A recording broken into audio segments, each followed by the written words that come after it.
ஸ்ரீ சங்கரா TV நேயர்களுக்கு வணக்கம். சுபதினம் நிகழ்ச்சியில் அனைவரையும் சந்திக்கிறதுல மிகவும் மகிழ்ச்சி.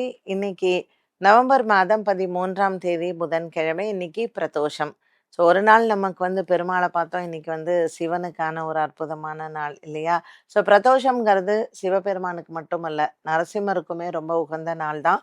இந்த நாள்ல கிரகங்கள் நமக்கு என்ன சொல்லுது? அதைத் தொடர்ந்து ஒரு சின்ன கேள்வியும் நமக்கு உண்டு. மேஷராசி நேயர்களுக்கு இன்னைக்கு சந்திரன்ல எந்த விதமான மாற்றமும் இல்லை. அதே மீன ராசியில 12ஆம் இடத்துல இருக்கிறாரு. பட் நேத்தை விட டென்ஷன் இன்னைக்கு நமக்கு கொஞ்சம் கம்மியா தான் இருக்கும். ஏன்னா அதோடைய வீரியம் நமக்கு குறையறது இல்லையா? ஸோ இன்னைக்கு இந்த நாள்ல நம்ம எடுக்கக்கூடிய முயற்சிகள், செய்ய வேண்டிய வேலைகள் தங்கு தடை இல்லாமல் மனதிற்கு திருப்தியை தரக்கூடியதாகவே இருக்கும். பிரதோஷ நாளான இன்று நீங்கள் சிவபெருமான் ஆலயத்தில் சென்று அரிசி தானம் செய்யலாம். சந்திரனுக்கான தோஷம் நிவர்த்தியாகும். இன்னைக்கு உங்களுக்கு எடுக்கக்கூடிய முயற்சிகள்ல வெற்றிகளும் உண்டு. இன்றைய நாளில் மாலை நேரத்தில் உங்களுக்கு நல்ல செய்தியும் காத்திருக்கிறது. ரிஷபராசி அன்பர்கள், தொலைந்து போன பொருட்கள் கிடைக்கிறதற்கு இந்த நாள் ஏற்றது. ஒரு வாரத்துக்குள்ள ஏதாவது நீங்க ஒரு பொருள் தொலைச்சிட்டீங்க, இல்ல ஏதாவது உங்களுக்கு காணாம போயிடுச்சு அப்படின்னு சொன்னா இன்னைக்கு அது உங்களுக்கு கிடைக்கிறதுக்கான வாய்ப்பு அதிகம்.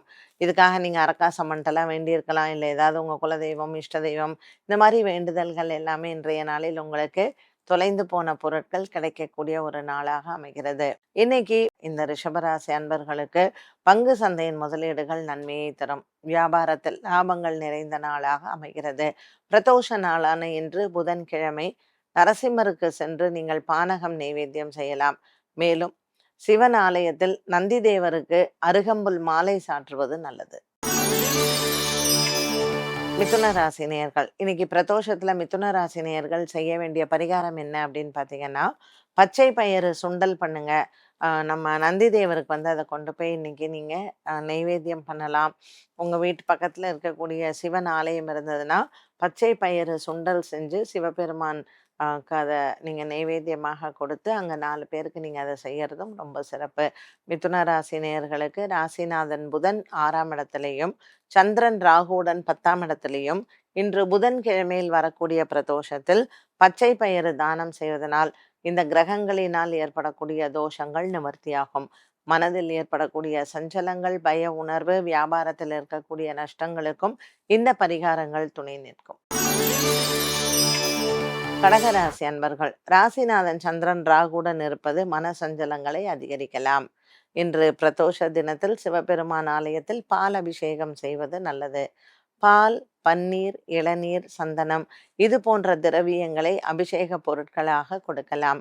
பிரதோஷ கால பூஜையில் கலந்து கொள்வதனால் கிரக தோஷங்கள் நிவர்த்தியாகும். பெரிய விஷயங்கள், பெரிய முயற்சிகளை இன்றைய நாளில் தவிர்ப்பது நல்லது. வழக்குகள், விசாரணைகள் இருந்தால் ஒத்தி வைக்கலாம். சிம்மராசி அன்பர்கள், இன்று நாள் முழுவதுமே சிம்மராசி அன்பர்களுக்கு மனதிற்கு நல்ல ஒரு நிறைவு இருந்தாலும் ஏதோ ஒரு சின்ன சின்ன சஞ்சலங்கள் மனதை உறுத்தலாம். சிம்மராசி அன்பர்களுக்கு இன்று மாலை நேரத்தில் நல்ல செய்திகளும் காத்திருக்கிறது. நண்பர்களால் இன்று உங்களுக்கு நன்மைகள் நடக்கும். சிம்மராசி அன்பர்களுக்கு எடுத்த காரியத்தில் வெற்றி அடைய இன்றைய நாளில் நீங்கள் விநாயகர் ஆலய வழிபாடுகள் சிறந்தது. பிரதோஷ கால பூஜையில் சிவபெருமானுக்கு அர்ச்சனை செய்ய எடுத்த காரியத்தில் வெற்றிகள் உண்டு. கன்னிராசி நேயர்கள், இன்று நாள் முழுவதுமே கன்னிராசி நேயர்களுக்கு மன நிறைவான நாளாக இருக்கும். கொடுக்கல் வாங்கலில் இருந்து வந்த பிரச்சனைகளும் தீரும். கன்னிராசி அன்பர்களுக்கு புதிய வியாபார முயற்சிகள் வெற்றியை தரும். சந்திரன் 7ஆம் இடத்தில் ராகுடன் இருப்பதனால் காதலர்கள் எச்சரிக்கையாக இருக்கலாம். வாக்குவாதங்கள் மற்றும் சண்டை சச்சரவுகளால் பிரிவினைகள் வர வாய்ப்புகள் உண்டு. துலாம் ராசி நேயர்கள், இந்த நாள் முழுவதுமே துலாம் ராசி நேயர்களுக்கு நல்ல ஒரு உற்சாகமான நாளாக இருக்கும். இன்றைய நாளில் நீங்கள் எடுத்த காரியத்தில் வெற்றிகளும் அடையலாம். மனதில் இருக்கக்கூடிய குறைகள் தீர இந்த துலாம் ராசி அன்பர்கள் இன்று விநாயகர் ஆலய வழிபாடுகள் சிறந்தது. கொடுக்கல் வாங்கலில் இருந்து வந்த பிரச்சனைகளும் மாறும். பெரிய பிரச்சனைகள் அல்லது பெரிய முயற்சிகளை இன்றைய நாளில் நீங்கள் சுலபமாக வெல்லலாம். துலாம் ராசி அன்பர்கள் இன்று நந்தி தேவருக்கு அருகம்புல் மாலை சாற்றி அர்ச்சனை செய்யும். விருச்சிக ராசி நேயர்கள், இன்று ஒரு சிலருக்கு அலைச்சல்கள் அதிகம் இருக்கும். வெளிநாடு செல்லுவதோ, வெளியூர் செல்லுவதோ இது போன்ற உங்களினுடைய பிரயாணங்களினுடைய முயற்சிகள் வெற்றி அடையும். எடுத்த காரியத்தில் உங்களுக்கு அனைத்துமே வெற்றியை தரக்கூடிய நாளாகவும் அமைகிறது. குடும்ப பாரங்கள் தீரக்கூடிய நாளாகவும் இருக்கும். இந்த விருச்சிக ராசி நேயர்களுக்கு இன்றைய நாளில் விநாயகர் ஆலய வழிபாடும் மற்றும் நரசிம்மர் ஆலய வழிபாடும் சிறந்தது. தனுசு ராசி நேயர்கள் இன்று நாள் முழுவதுமே தனுசு ராசி நேயர்களுக்கு வெற்றியை தரக்கூடிய நாளாக இருக்கும். திருமண யோகங்கள் ஒரு சிலருக்கு கைகூடும். இரண்டாவது திருமணத்திற்காக பார்க்கக்கூடியவர்களுக்கு இன்று நல்ல ஒரு மன நிறைவும் நல்ல செய்திகளும் காத்திருக்கிறது. இந்த தனுசு ராசி அன்பர்களுக்கு எடுத்த காரியத்தில் வெற்றி அடைய இன்றைய நாளில் குலதெய்வத்தையும் மற்றும் இஷ்ட தெய்வத்தையும் பிரார்த்தனை செய்யலாம். பிரதோஷ கால பூஜைகளில் கலந்து கொள்வது சிறப்பு. மகர ராசி நேயர்கள் இன்று நாள் முழுவதுமே மகர ராசி நேயர்களுக்கு நல்ல ஒரு மன நிறைவான நாளாக இருக்கும். கொடுக்கல் வாங்கலில் இருந்து வந்த பிரச்சனைகளும் தீரும். இன்றைய நாளில் மகர ராசி அன்பர்களுக்கு நீண்ட தூர பிரயாணங்கள் மனதிற்கு வெற்றியை தரும். இன்று 7ஆம் இடத்தில் செவ்வாய் நீச்சம் பெற்றிருப்பதும் 10ஆம் இடத்தில் சூரியன் நீச்சம் பெற்றிருப்பதும் திருமண விஷயங்களாக இருந்தால் திருமண பேச்சுகளை இன்றைய நாளில் நீங்கள் ஒத்திவைப்பது நல்லது. கும்பராசி நேயர்கள் முயற்சிகள் வெற்றி அடையக்கூடிய நாளாக இருக்கும். நல்ல செய்திகளும் காத்திருக்கிறது. அலுவலகம் சார்ந்த விஷயங்களில் இன்றைய நாளில் உங்களுக்கு பதவி உயர்வோ சம்பள உயர்வோ அல்லது திருமணம் சார்ந்த விஷயங்களில் பேச்சுவார்த்தைகளோ வெற்றியை தரலாம். இன்று மாலை நேரத்திற்கு மேல் உங்கள் முயற்சிகள் வெற்றியாகும். இன்றைய நாளில் இந்த பிரதோஷ காலத்தில் புதன்கிழமையாக இருப்பதனால் சிவபெருமானையும் வணங்கிவிட்டு இன்று ஐயப்பனை வணங்குவது நல்லது. சனி தோஷங்கள் தீருவதற்கும் ராகு கேத்து தோஷம் தீருவதற்கும் ஐயப்ப சுவாமி ஆலயத்தில் நெய் தானம் செய்யலாம். மீனராசி நேயர்கள் இன்று நாள் முழுவதுமே மீனராசி நேயர்களுக்கு நல்ல ஒரு வெற்றி அடையக்கூடிய நாளாக இருக்கும். இன்று சந்திரன் ராகுவுடன் இருப்பது மனதில் சஞ்சலங்களை ஏற்படுத்தலாம். பெரிய அளவுக்கு எந்த விதமான பாதிப்புகளும் இல்லை. இருந்த போதிலும் இன்றைய நாளில் உங்களுக்கு மாலை நேரத்தில் நல்ல செய்திகள் வரும். இன்று முக்கிய முடிவுகளை தவிர்க்கலாம். இன்று பிரதோஷ கால பூஜைகளில் கலந்து கொண்டு சிவன் ஆலயத்திற்கு தேன் மற்றும் அரிசி மாவு அபிஷேகத்திற்கு தானமாக கொடுப்பது சிறந்தது. இன்றைய நாளில் உங்கள் பிள்ளைகளால் உங்களுக்கு மனக்கவலைகள் ஏற்படும்.